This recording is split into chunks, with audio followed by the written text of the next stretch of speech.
Another blessings for today's video mga maring. Hi, sa wakas nahinog na rin ang saging mga maring. Mga ilang araw na nga ito mula nung binigay sa akin ni mama. Akala ko nga yung wala nang planong mahinog ito. Mabuti na nga lang at naisipan kong ibalot siya sa supot tapos tinalian ko ng maigi para mas madali siyang mahinog. At ayan na, tapos ko nang binalatan lahat at hiniwa and then isasalang ko na ito sa nagbabagang mantika. Iko-confess ko na talaga sa inyo mga maring na hindi talaga ako marunong magluto ng banana QI.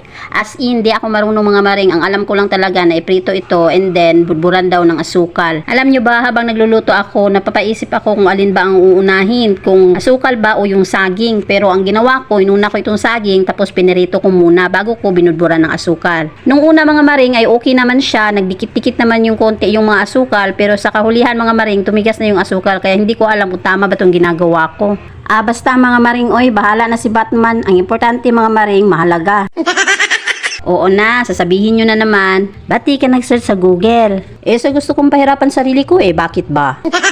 Marami-rami nga ang makakain ko mamaya mga maring dahil ako lang mag-isa dito sa bahay, pero titirahan ko naman yung mga bata na nasa school. Hay naku mga maring, hindi pwedeng hindi tirahan ang dalawang bata dahil babaha talaga ng luha.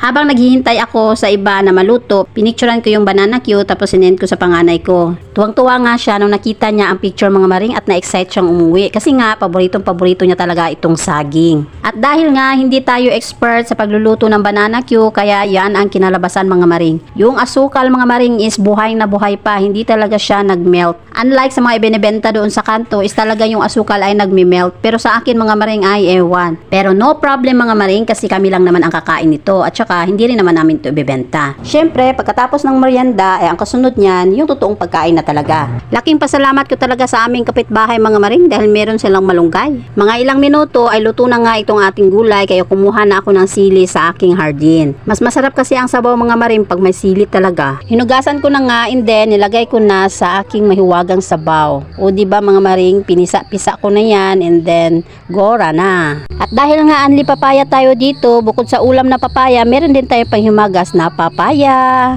Kung sakali magustuhan nyo ang video kong ito, palihog, pakishare and like, pakifollow na rin po.